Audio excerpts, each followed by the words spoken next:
Muchas veces habrá observado Barcelona desde aquí arriba Salvador Pàniker, un personaje singular donde de verdad los haya. Para empezar es indio y catalán, cosa no tan frecuente, padre indio y madre catalana.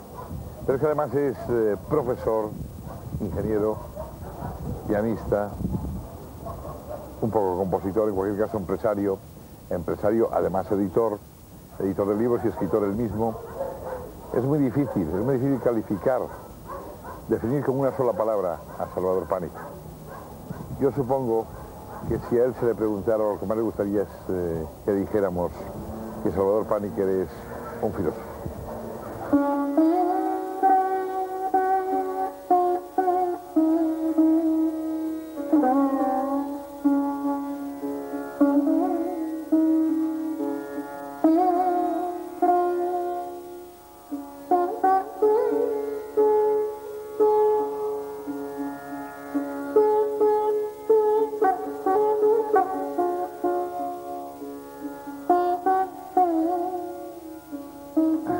Salvador Pàniker, buenos días. Hola, buenos días.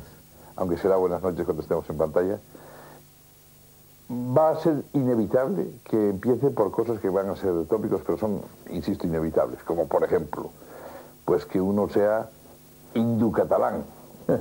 Aunque solo sea desde el punto de vista puramente de parentesco, pero es que no es nada normal.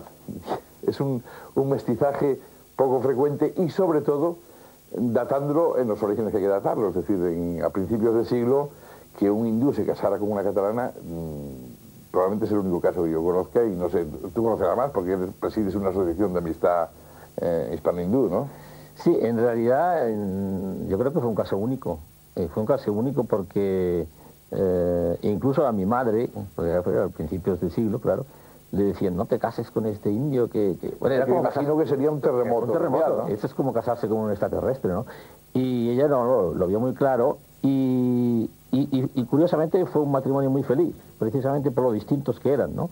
De todos modos, con esto de ser medio indio, una vez un periodista me decía, es que esto de ser medio indio es muy extraño. Digo, hombre, lo extraño es ser medio catalán, porque indios hay 800 millones. Pero insisto, ¿tú qué referencias tienes? Claro, tú no habías nacido, evidentemente, pero ¿qué referencias tienes de cómo funcionó esto en la familia, en el entorno y demás? Bueno, fue visto con mucha... Como una rareza. Como una rareza, sí. Mi padre pertenecía a esas, llamémosles, altas, ahí hay un sistema de marcación de castas más que de clases, ¿no? La casta más alta, la de los... ¿Brahmanes eran? Eran los guerreros. Los guerreros del estado de Kerala, de Malabar, bueno. Y entonces eran los que recibían la educación mejor, iban a Londres a estudiar. En España sería casi... En Europa sería casi la nobleza, podríamos decir. Sí, podríamos decirlo. Sí. Alta burguesía, nobleza, sí, ¿no? Tenían una finca inmensa cerca de Palgat. Y entonces, tú cuentas incluso que había sido casado con una mujer que no conocía y que había tenido un hijo, del que hablaremos más tarde porque lo conociste más tarde, ¿no? Exacto, él rompió además, rompió totalmente con la India, vino un año de vacaciones a España y entonces se alojaba en un hotel delante del cual vivía la que después sería mi madre. Y entonces se ve que se enamoró y aprendió el español rápidamente y un día le dijo, mi madre siempre lo contaba, dice yo, porque claro, las conjugaciones no las sabía muy bien, dice yo siempre te quereré, porque pensaba el futuro de querer será quereré. Y entonces mi madre le hizo mucha gracia y fue un matrimonio de amor que funcionó.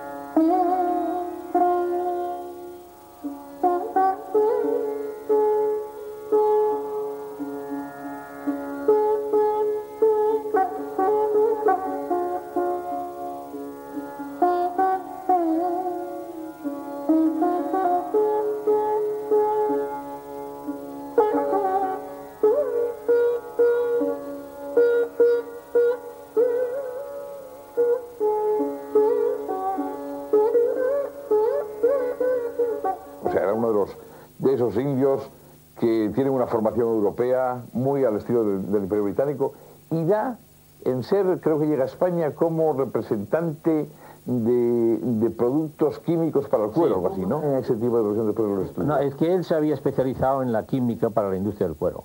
Y él hizo cosas importantes. Él fue el primero que hizo en el mundo un tanino sintético, que esto era una cosa bastante revolucionaria. Aquí los curtidores curtían con excremento de animales y cosas así. Entonces, al hacer producto químico para curtir fue una novedad. Y entonces él... O sea, él llegó como representante de productos de estos, y al final él se estableció por su cuenta. Se estableció, sí. Y montó su propio tinglado, ¿no? A mí me hace mucha gracia porque mi padre y mi madre eran absolutamente diferentes. Ahí va yo. Esa era la segunda parte. Venga, vamos con y ello. entonces a veces me dicen, ya vemos lo que tiene usted oriental. Yo pienso, lo que tengo oriental viene de mi madre, que era catalana, y era introvertida, y era muy espiritual. Y mi padre era un gourmet, era un buen bebedor, era un hombre muy extravertido, hablaba todos los idiomas, daba grandes abrazos a la gente. Hay un padre que por lo visto efectivamente es todo eso que estás contando, por lo que se sabe, y una madre que dices tú que era delicada, introvertida, muy catalana, muy ortodoxa, muy clásica formación, ¿no? Sí. ¿Eran distintos y complementarios? Yo creo que sí, porque es que además... bueno, yo te voy a decir, por ejemplo, una cosa que es curiosa, que te demuestra lo que son las tipificaciones culturales. Mi padre y mi madre iban a Andalucía, por ejemplo, a Sevilla, y mi madre decía, es que estoy como en otra galaxia, y mi padre estaba como en su casa. O sea, es muy curioso. El indio en Andalucía se sentía como en su casa, y la catalana se sentía completamente desplazada. Ella era pianista, estudió, estuvo muy dedicada a la música, cuenta que tenía un piano vertical en su casa toda la vida, y que él estaba bastante negado para la música, dices tú también. Sí, él estaba negado para la música y para la filosofía. Mi madre, en cambio, le gustaba mucho la filosofía y la música. Yo heredé mucho las dos cosas, ¿no? La música es una de las pasiones de mi vida. Yo he tocado el piano también un tiempo. ¿Quizá era consecuencia del tipo de formación familiar? Sí, también, sí. Y entonces, en este contexto, yo la verdad que defiendo, y he defendido últimamente mucho, todo tipo de mestizaje, no solo el literal, sino también el cultural, incluso el político. A mí me gustaría poder votar a este de Izquierda Unida, a este del Partido Socialista, a este del otro, porque en unos coincido más y en otros tal. O sea, hacerlo todo a la carta. Pues en este contexto yo creo que lo de mi padre y mi madre en ese sentido fue una buena mezcla que me ha enriquecido. Yo descubrí tardíamente la India y el hinduismo, porque tuve una educación muy cristiana en los jesuitas, bastante nefasta.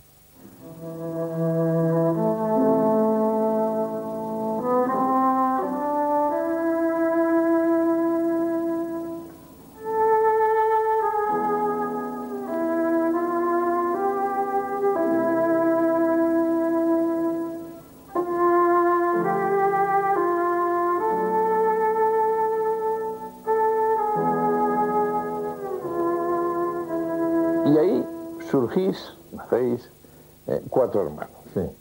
Tú eres el pequeño, el más joven, y el mayor, Raimundo, te lleva 10 años. Exacto, sí.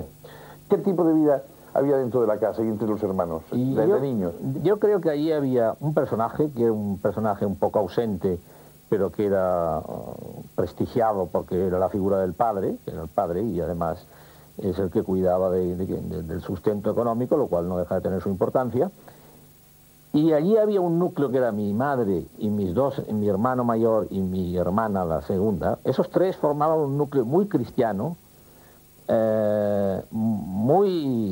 aunque eran inteligentes todos, pero bastante dogmático, que a mí me asfixió bastante. ¿Desde el principio? No, desde el principio no, pero en un momento determinado, cuando cobré conciencia, porque yo tuve una infancia enormemente feliz. Yo fui muy feliz durante la infancia. Incluso cuando yo fui un niño de la guerra, ¿no? Es decir, cuando vino la guerra yo debería tener 7 u 8 años. Y para mí fue aquello que fue tan dramático. La llaman las largas vacaciones del 36. Incluso nosotros estábamos aquí y en Cataluña hubieron 2 guerras civiles.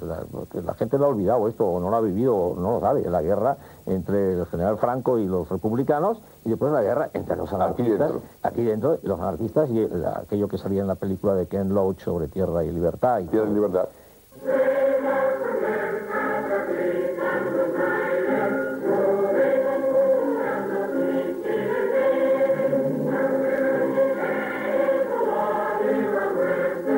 Para mí, en cambio, yo lo viví como una fiesta, que yo que era tan tremendo y dramático, porque mi padre tuvo que exiliarse porque los anarquistas se apoderaron de su fábrica, pero nos llevó en un destructor inglés hasta Marsella, después fuimos a París, después fuimos a Alemania, Yo vi antes cómo prendían fuego a la iglesia de mi barrio, pero pensé, bueno, que se ve que de vez en cuando hay que prender fuego a las iglesias, porque para un niño no tenía sensación trágica de no lo tenía. Y en vez de decir hola y adiós, había que decir salud y levantar el puño. ¿Y la transhumancia esa tampoco te afectaba sentimentalmente? No. Eso del barco, no. Sigurd, que sería una casa extraña para ti. No. Luego viniste a dar a Toulouse, me parece un pueblo de al lado de Toulouse. Sí. Y luego otra vez a España, ¿no? Y luego otra vez a España. Mis hermanos se quedaron en Alemania y hicieron el bachillerato alemán. Por eso yo... Tu hermano Raymond incluso se doctoró en Bonn, me parece, ¿no? Sí, doctoró en Bonn. Yo, como era el niño pequeño, pues volví con mis padres, con mi padre y con mi madre, y acabamos incluso la guerra en Caldetas, donde había las embajadas. Ahí tenéis la ventaja de que él era súbdito británico, de pasaporte. Sí. Y entonces las cosas se habían ya estabilizado más, desde el punto de vista de él pudo recuperar un poco el control de su empresa.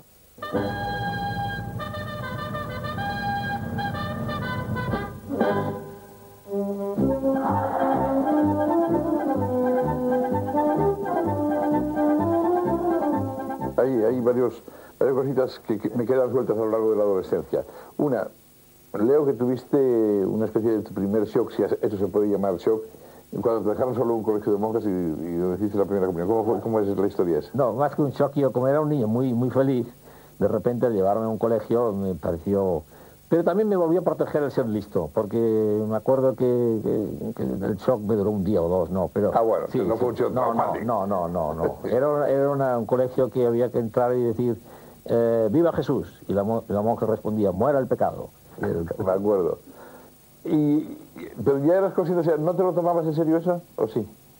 O sea, ¿no te afectaba ese tipo de formación, tanto por parte de las monjas como de los curas después, como de tu madre, porque tu madre también estaba en esa línea, ¿no? No. ¿Y tus propios hermanos? Sí, el hecho de que yo fuese un niño muy feliz me hizo bastante poco crítico con el sistema religioso al principio. Fue a partir de determinado momento que conciencié. Yo he hecho las cosas bastante tardíamente. Es decir, el amigo José María Valverde, que tú recordarás y que falleció no hace mucho, me decía una vez, puesto que en la vida hay que fracasar, lo mejor es hacerlo cuanto antes. Y yo en ese no me pasó, yo he fracasado muy tardíamente. Los primeros 40 años de mi vida me iba todo viento en popa, esta es la verdad, salvo un breakdown que tuve, pero de tipo neurológico, pero me iba todo muy bien, incluso gané dinero, que es una cosa que para mí ha sido importante, porque me permitió... Te permitía otras cosas. Otras cosas que son las que me conseguí como una beca a mí mismo, ¿no? Y ya desde el principio... tú no te entendías muy bien con tus hermanos, ¿eran autoritarios contigo? ¿Era por esa formación que ellos tenían, digamos, más ortodoxa o más...? Sí. ¿Por qué era eso? ¿Las diferencias de carácter supongo también? Sí, yo también he cobrado conciencia de las cosas también tardíamente. También voy a citar a otro amigo, José Luis San Pedro.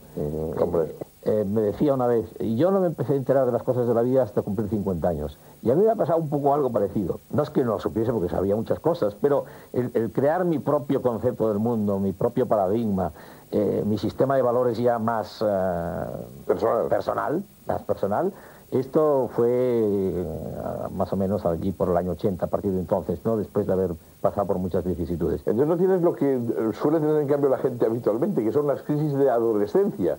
Cuando se va pasando... ¿No? La tuve, pero poco. Yo soy muy contrario. Yo creo que la adolescencia es un periodo a suprimir.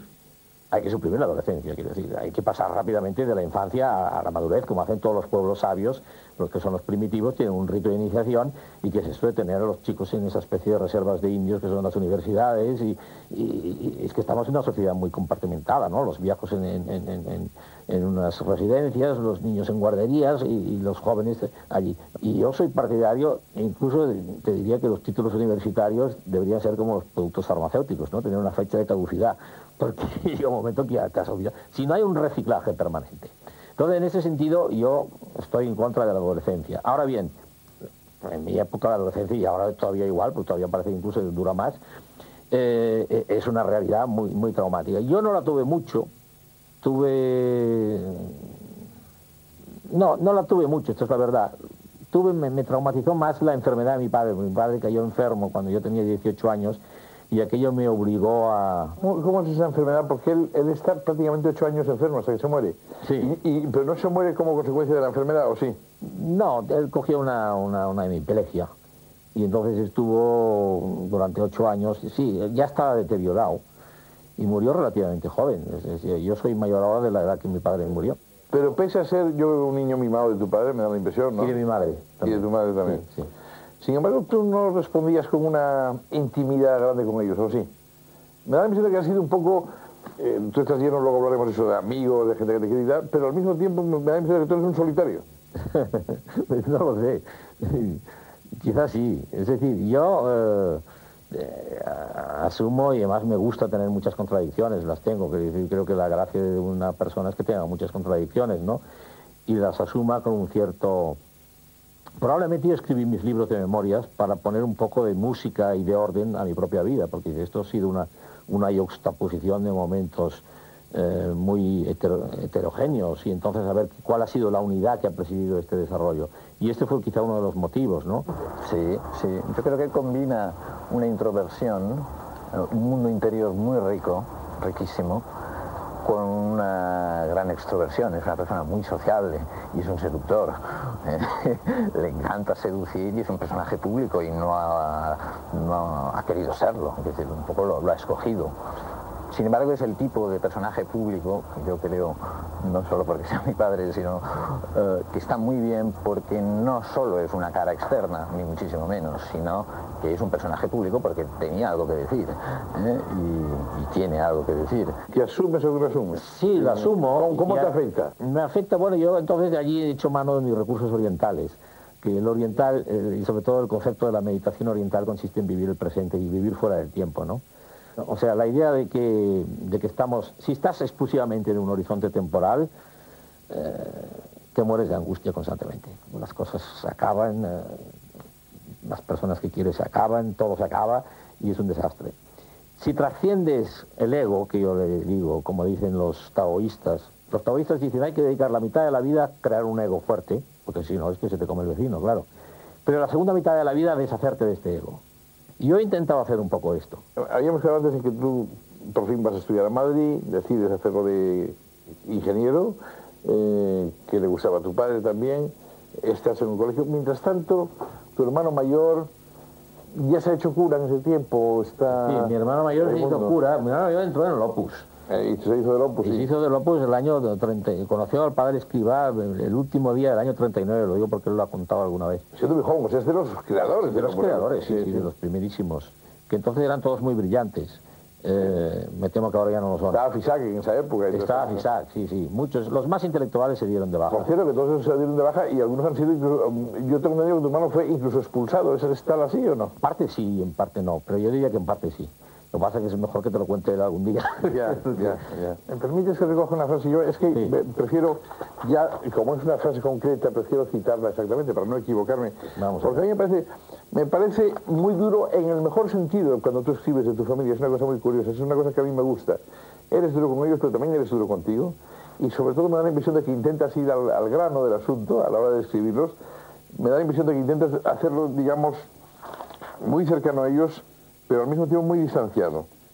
No estoy seguro de que mi hermano se haya enfrentado a fondo con sus mecanismos de defensa. Cada vez más perdido, cada vez más prisionero de sí mismo y menos de fiar. Eso de menos de fiar supongo que tiene un significado más profundo de lo que parece, ¿no? Su pecado capital es la soberbia, la falta de conciencia de sus propios límites. A pesar de nuestra actual incomunicación, sigo considerando a mi hermano como un animal profundo y perdido, huérfano, fuera de patrón. Una de las pocas personas capaces de acompañarte intelectualmente hasta lo último, o sea, hasta ninguna parte. Entre los dos hay una diferencia. Él tiende a la paranoia y yo a la depresión.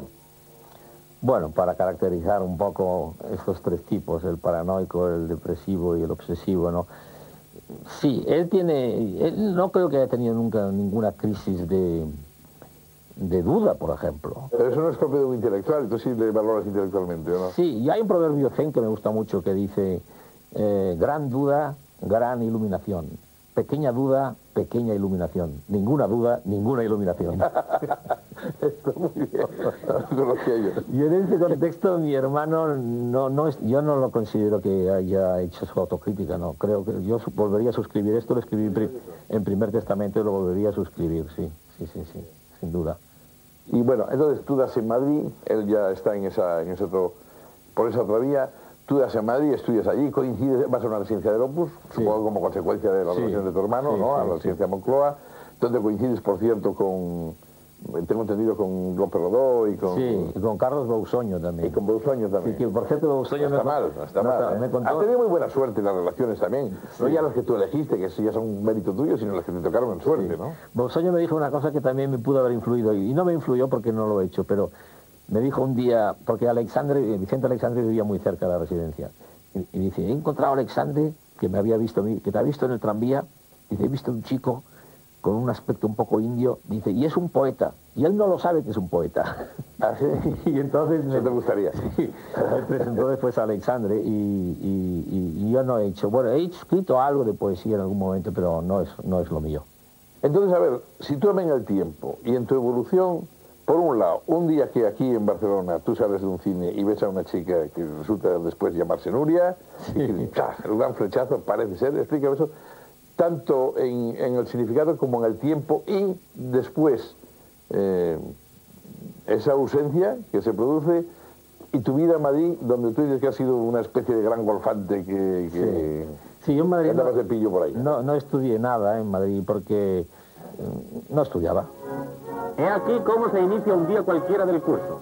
Hay prisa. Las aulas y los laboratorios esperan. El tranvía invita a compartir con los estudiantes el itinerario de esta compleja metrópoli del saber que abarca 320 hectáreas y alberga a 15.000 escolares. En el silencio de aulas bellas y claras se forman en las disciplinas jurídicas los futuros letrados del país, una sesión de grado con lectura de tesis.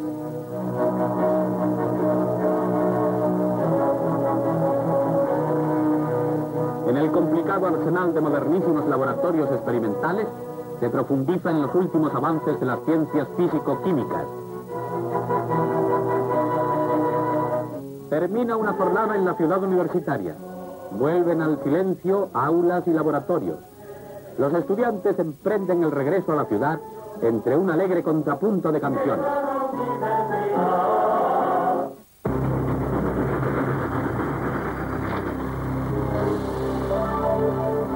Mitos y leyendas. Descubren...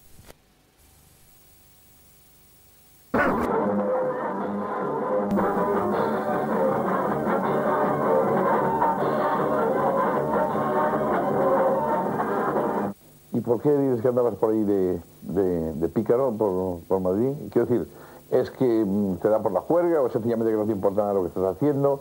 Coincide más que estás entre gente del Opus, gente más bien muy ortodoxa, ¿no? Sí, pero yo no me enteraba mucho de que eran gente del Opus, porque habían unos grupos de andaluces que llevaban el cotarro y la verdad que no sentí mucho... Bueno, había unas prácticas religiosas que había que hacer los días festivos, me parece, no me acuerdo. Pero no lo sentí muy oprimido, no. Terminas, vuelves a Cataluña, sí. Y ahí ya estamos hablando de otra época. No hemos hablado todavía de Nuria. Sí, yo... Porque eso coincide... ¿Tú la conoces a ella? O sea, esa primera visión... Yo la conozco en el final de los años 40. 46 puede ser, 47. No me acuerdo, 47 me parece, sí.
Ella tenía 15 años, yo 16, muy poco. Yo tenía... Yo tengo entendido que tenía ella 16 y tú 20. Pues eso, pues ella 16 y yo 20.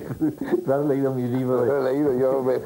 Yo hace años que no lo he leído. Bien. Y entonces, yo efectivamente, y describo en Primer Testamento... ¿Pero eso cómo fue? Porque tú dices, fue una mirada y tal al salir del cine. ¿Es tan tal como lo cuentas? Es muy como lo cuentas. Cuéntame, dime el recuerdo. Yo tuve una... Es decir, me sobrecogió eso que llaman el instinto. Dijo, caramba, esta es la mujer que me gusta.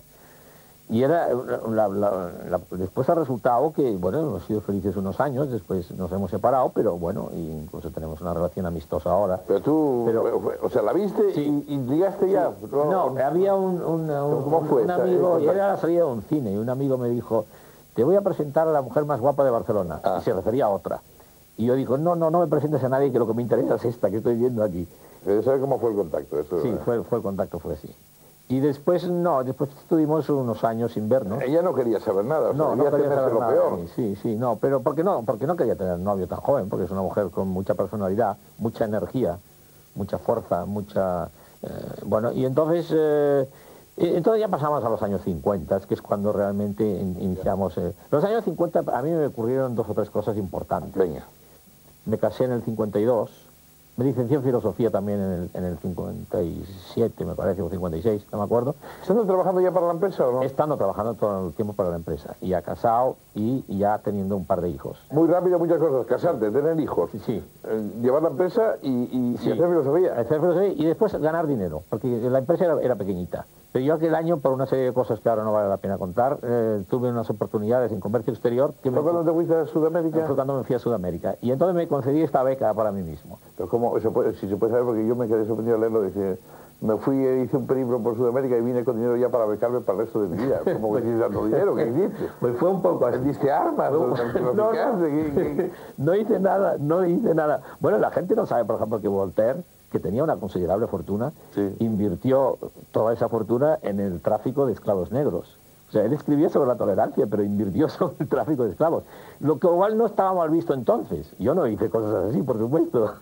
Llegabas un poco tarde, ¿no? Sí, llegaba tarde. Además, esto de, como yo soy medio moreno, pues no me hubiese convenido. Pero no, hice negocios de importación interesantes. Que a mí me sorprende de tu vida, no quiero hacerte ningún elogio gratuito, pero es verdad, es decir, esa capacidad que tienes para estar preocupado por el devenir, preocupado por el más allá o el más acá, y al mismo tiempo hacer negocios, tener hijos y estar en crisis pero superarlas. Yo soy un hombre ávido, siempre he sido un hombre ávido, y además ha habido siempre un contraste. Yo tengo una psique que no le acompaña el cuerpo. O sea, yo no tengo casi seguro la vitalidad que tienes mucha más que yo, pero yo he tenido una psique un poco de aventurero, pero entonces el cuerpo me ha fallado. No me ha permitido hacer muchas más cosas. Yo hubiese hecho todavía muchas más cosas.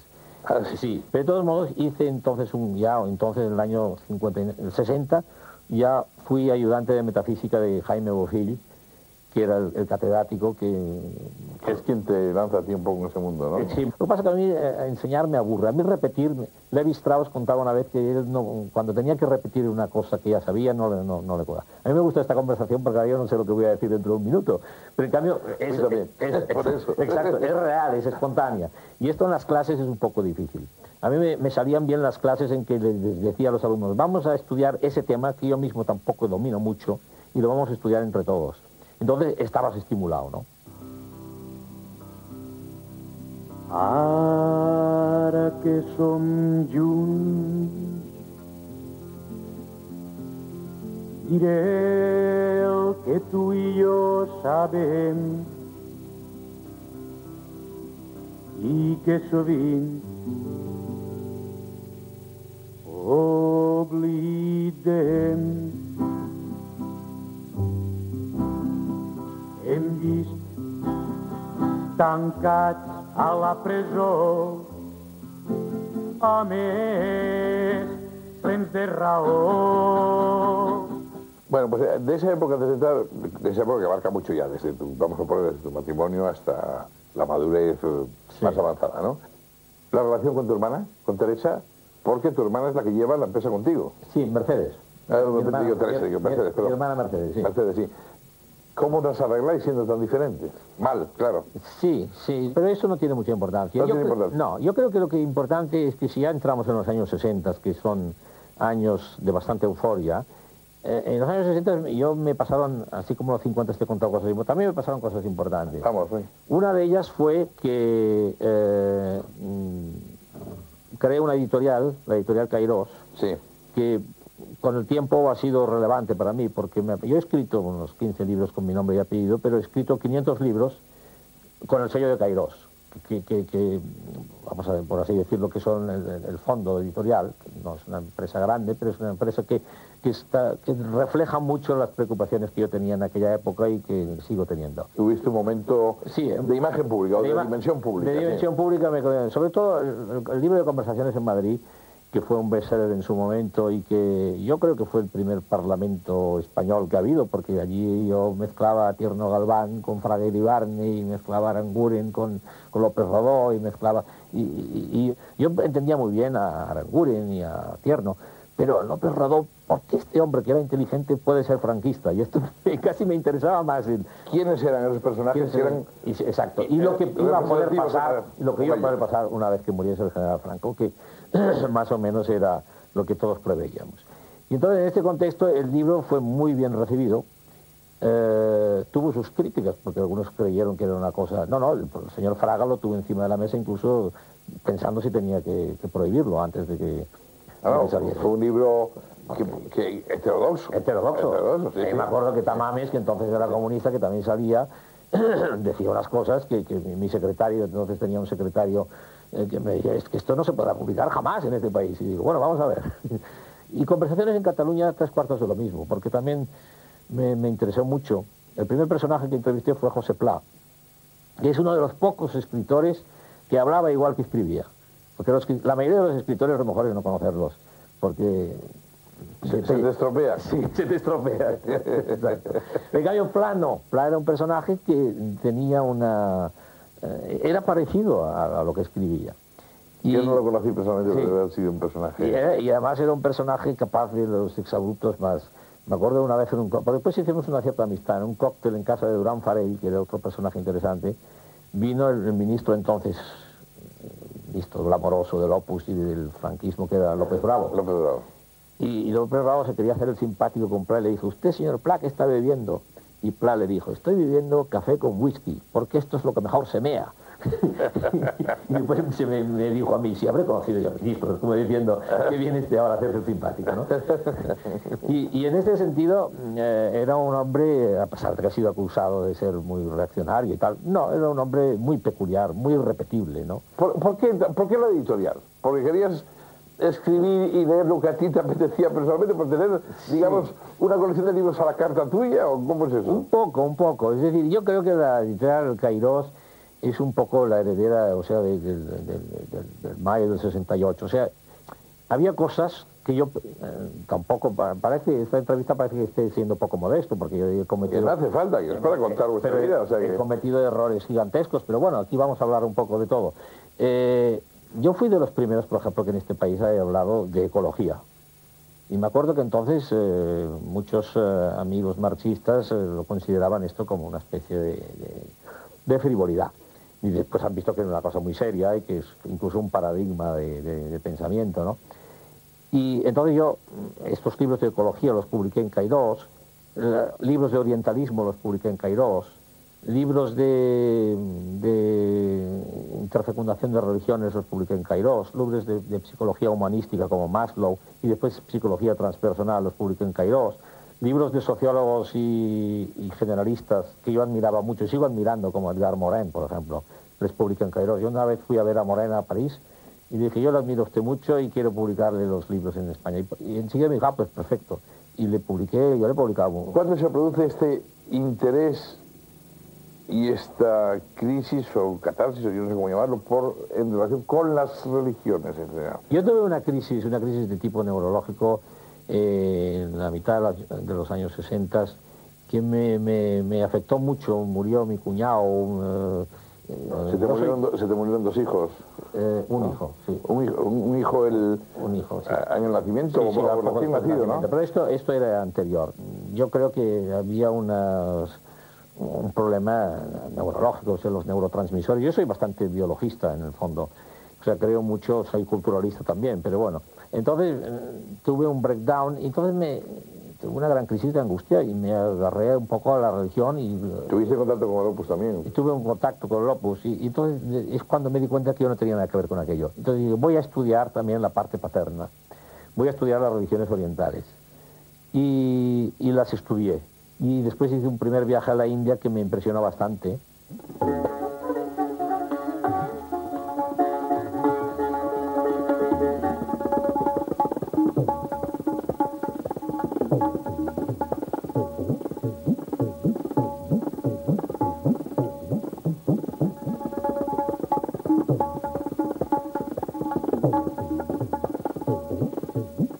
¿Cómo te sentías en la India desde recién llegado? Es decir, ¿te sentías un poco en casa? ¿Reconocías aquello? A mí me pasó una cosa muy curiosa, porque claro, la India no existe.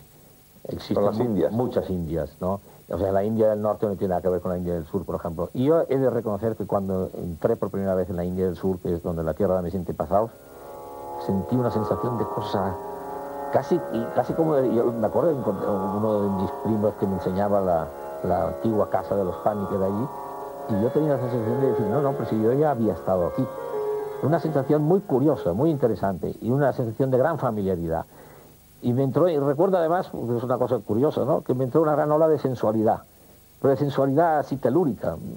¿Panteísta? Sí, panteísta. Me hubiese gustado tener ahí una doncella india y fornicar junto a una rosal y cosas así, ¿no? ¿Qué grado de parentesco conserváis todavía? Quiero decir, ¿tenéis trato familiar con la familia de origen de tu padre o no? Quedan muy pocos ya. ¿Viste? Tengo entendido que viste a vuestro hermanastro. Al hermanastro, sí, que ya ha muerto, ya ha fallecido.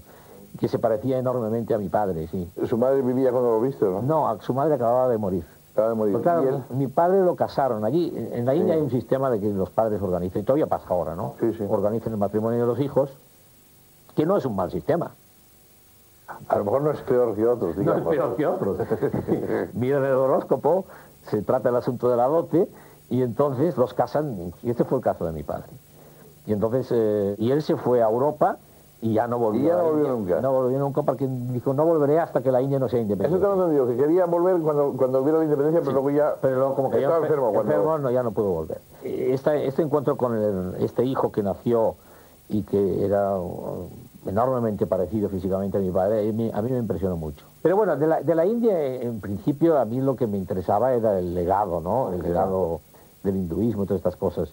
Y yo me sentí más indio, y me siento todavía más indio del sur que del norte. A mí me ha influido en la India, yo he cogido un poco de todo, ¿no? El hinduismo influye, pues, la mística de las Upanishads y esas cosas, pero me ha influido también la China, me ha influido el taoísmo, o sea, me ha influido el Zen. ¿El budismo no? El budismo también, el Buda es una figura impresionante. Otra cosa que me ha influido es el tantrismo, y el tantrismo es muy del sur de la India. Y es muy de lo que yo siento más, porque yo siento más la religión de la diosa que del dios. A mí el dios me parece un personaje un poco desagradable. En cambio, la diosa es más antigua, además, ¿no? Los grandes monoteísmos son muy intransigentes y son sistemas piramidales. En la cúspide está el señor que manda sobre todo y lo corrige todo y lo juzga todo. De hecho, monoteísmos, que yo me acuerdo, solo hay tres. Solo hay tres. Y quizá la gracia del catolicismo, que es el menos monoteísta, tiene algo de panteísta y de politeísta. Con los santos y la Trinidad y la Virgen y todo eso. Pero bueno, de todos modos, a mí el tantrismo, además que no negaba la sexualidad, no negaba, o sea, no era una cosa ascética. El ascetismo es una cosa muy masculina. O sea, hay una ecuación entre lo masculino, el logos, en el principio era el logos, cosa lo cual es totalmente falso, en el principio no eran logos, y el espíritu y el poder, que esto es una usurpación. Y el pobre, yo soy muy feminista en este contexto, la pobre mujer ha sido relegada a una categoría ínfima, probablemente como reacción a una época en que lo que funcionaba era la religión de la diosa, el matriarcado, etc. Yo creo que más que muy feminista, es que él defiende mucho el aspecto femenino también del hombre, ¿no? No sé si ha defendido mucho el aspecto femenino de la mujer, pero el del hombre sí que lo ha defendido porque él es así, porque él no ha sido nunca ni muy agresivo, ni muy Ojalá él dice a veces lo hubiera podido ser, ¿no? Para ciertas cuestiones, ¿no? Has dicho de todo. ¿Y tú hoy qué serías? Yo... ¿O de qué te encuentras más cercano, digamos, no?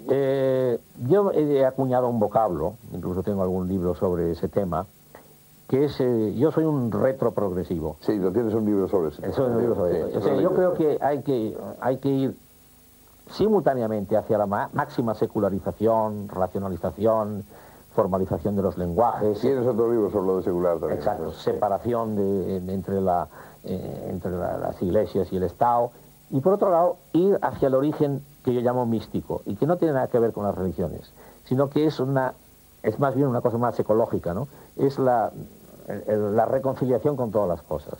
¿Qué es lo más cercano al final? Yo me he construido este tipo de religiosidad a la carta, donde no tengo que disfrazarme ni de hinduista, ni de cristiano, ni de musulmán, ni de budista, sino que he recogido un poco, y quien me acuse de sincretismo, pues que lo haga. Pero yo creo que todas las religiones institucionales también son sincréticas, porque cuidado que el catolicismo es sincrético, ha cogido esto de los estoicos, esto del helenismo, esto... Pero y en los grandes conceptos que sí diferencian unas religiones de otras, por ejemplo, la idea de la resurrección, por ejemplo, o del más allá, o de la reencarnación, o de la transmigración, etcétera. Sí, yo en esas cosas yo no creo. Esos son mitos que son útiles. Yo, por ejemplo, he alcanzado ya una edad donde, de alguna manera, he tenido que enfrentarme intelectualmente y emocionalmente con el tema de la muerte. Que te preocupa mucho, porque sí, a todo el mundo le preocupa, a ti parece que especialmente. Pero entonces yo me he dado cuenta de que la muerte es una catástrofe para el ego. Y por eso en el mundo occidental, que está centrado en el ego, hay una actitud histérica frente a la muerte. En cambio, si tú superas el ego, si trasciendes el ego, si te viertes en algo que te importe más que ti mismo, si escribes y te lanzas en el arte para mí es la gran manifestación de lo sagrado, entonces la muerte deja de ser un problema. Aparte, entonces no hay muerte. Es decir, si hay ego hay muerte, si no hay ego no hay muerte. Eso es un poco budista, eso que está. Un poco. Pero yo creo que esto es un poco un común denominador de todas las tradiciones místicas. Claro, iba a decir que eso sí que es común a cualquier tipo de místico de cualquier religión, probablemente, claro, ¿no? Claro. De la mística lo que menos me interesa es la traducción dogmática que han hecho los místicos de sus experiencias. A mí lo que me interesa es la experiencia. Sí, para mí la religión o esa experiencia no es nada, ¿no? O sea, que diga, San Pablo dijo esto y nosotros lo creemos. Oye, a mí que usted que me cuenta lo que dijo San Pablo. Si yo no lo experimento por mí mismo, no tiene validez. ¿Hay fechas en eso, aunque no sean exactas? Sí. ¿En esos cambios? Sí, en esos cambios, todo eso que te estoy diciendo ya estamos ya bastante cercanos a los años 90. A los años 90. Porque en los años 80 yo acuño... En los 90 has hecho política, por cierto. Sí, bueno, la política la hice... He sido diputado de las primeras Cortes Democráticas. Sí, pero dimití. Por UCD, si no recuerdo mal. Sí, pero dimití muy pronto, porque no... ¿Por qué fuiste diputado? Porque me lo pidieron. Porque yo tenía un cierto prestigio en Madrid y se ve que... Creo que incluso el propio rey estaba muy de acuerdo en que fuese diputado. Y... ¿Tus libros probablemente influyeron? Probablemente, sí. Sí. Pero por otro lado, a mí me parece que tú debes haber sido un gran seductor. Yo sé que de señora sí, pero un seductor en general, me da la impresión. No lo sé. ¿Seguro? Seguro que no lo sabes. Yo soy más bien seducible. Bueno, está muy bien, eso es alta política. Y bueno, entonces te lo pidieron, fuiste diputado y te dimitiste inmediatamente. Sí, dimití, yo creo que fui el diputado más breve de la historia. Efímero. Más efímero de la historia de España. Más que Larra, que también fue diputado. ¿Viviste mucho la Cataluña esa de finales del franquismo, sobre todo la Barcelona, digo yo? Sí. De finales del franquismo, principio de la transición, la Gauche Divine, los grandes intelectuales, tú tienes un montón de amigos de ese mundo, ¿no? Sí, a mí me han escrito a veces a la Gauche Divine. Yo la Gauche Divine, bueno, claro, yo era de la misma generación que Carlos Barral y que Jaime Gil de Viedma y que murió Senillosa. Bueno, todos han muerto, o sea, toquemos madera. Pero yo una cosa que no he mencionado, me construí en los años 60 una casa realmente muy bonita en Ibiza.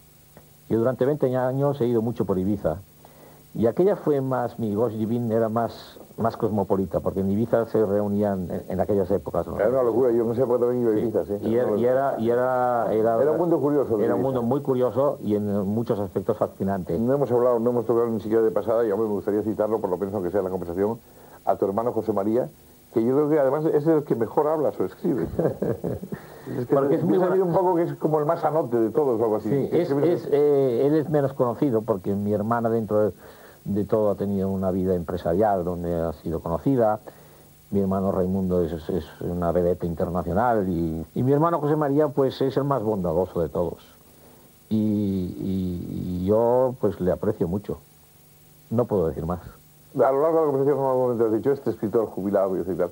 Bueno, eso es mentira, tú y yo lo sabemos y supongo que los que nos ven también, pero quiero decir que tú que no estás jubilado, ¿qué haces ahora fundamentalmente? En estos momentos estoy escribiendo algo que yo creo que puede ser un libro interesante. Estoy, recopilando mis diarios desde el año 93 para acá. Y esto será una especie de continuación en un tono más intimista de mis libros de memorias. Yo leyendo tus memorias noto que efectivamente consigues dar sensación de credibilidad, cosa que ya me parece, yo te felicito por eso, porque es un milagro. Los libros de memoria nunca cuentan nada que interese, realmente, ¿no? Porque es una especie de justificación de la gente de su vida. Claro. Tú en eso me parece que eres más generoso, o sea, que cuentas más generoso o más vanidoso a lo mejor también. No, yo lo que he hecho es también intercalar mucha reflexión, porque la vida de uno cabe en 4 folios. Lo que pasa es que si pones 200 folios o 300 más es porque le pones reflexión. Es decir, todos mis libros de memoria son libros que reflejan una época, reflejan unas personas, reflejan la aventura humana, reflejan lo que es común a todos los seres humanos. Esto es lo que he intentado yo un poco hacer, ¿no? ¿Sigues haciendo qué tipo de vida social? Yo soy un hombre sociable, pero al mismo tiempo, como tú has dicho muy bien, también soy solitario. Porque me da la impresión de que llevas las dos cosas paralelamente. Sí, soy las dos cosas paralelamente. Como puedo tener baches de vitalidad y en momentos determinados tener mucha vitalidad. En este contexto... ¿Esa tendencia a la depresión que tú dices? No, tanto como depresión no, pero un cierto nihilismo. A veces me preguntan, ¿qué tiene usted de indio? Digo, pues, este nihilismo budista lo tengo. Y pues yo diría una especie de pícaro candor, ¿no? Si es que se pueden conciliar ambas cosas. Pero yo creo que lo tengo, y lo tengo heredado de mi padre. Mi padre tenía una picardía, pero era candoroso. Y yo también tengo un poco las dos cosas. Pero bueno...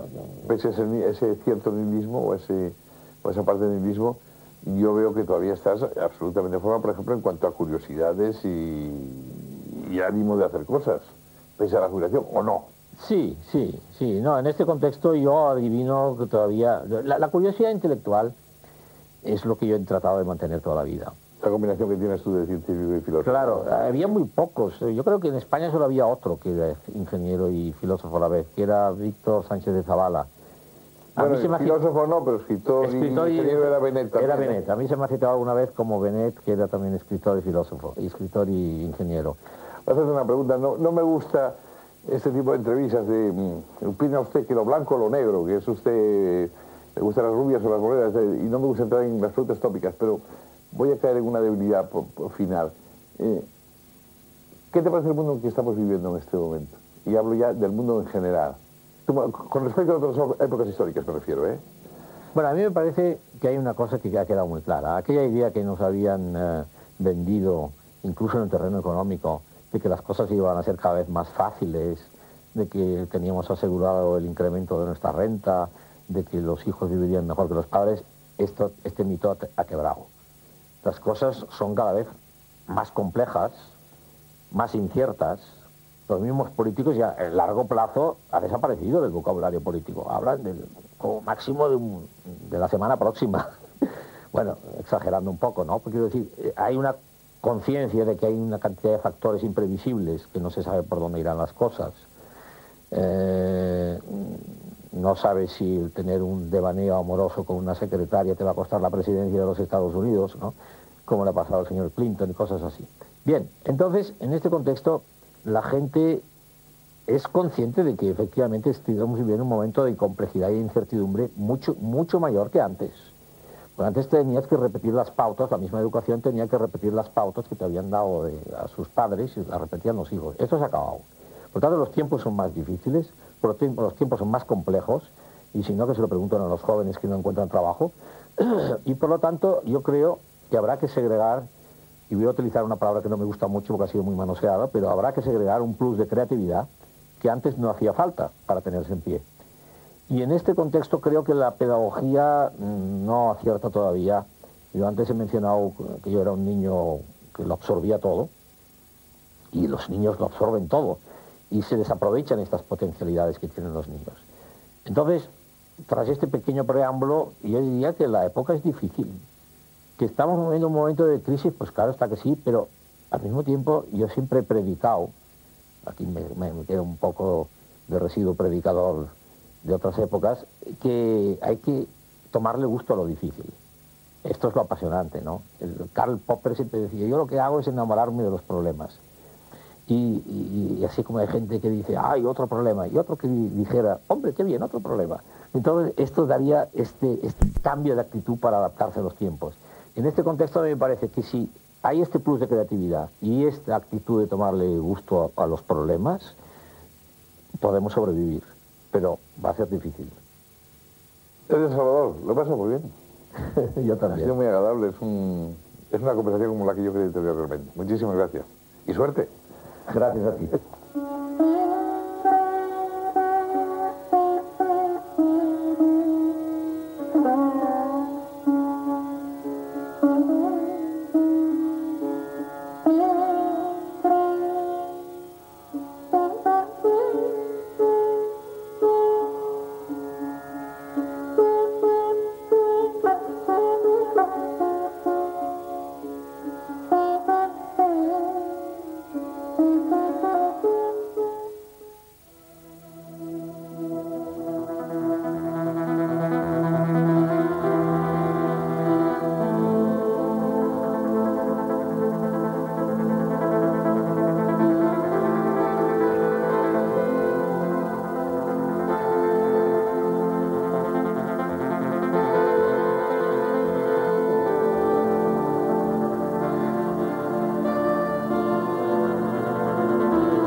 No pienso...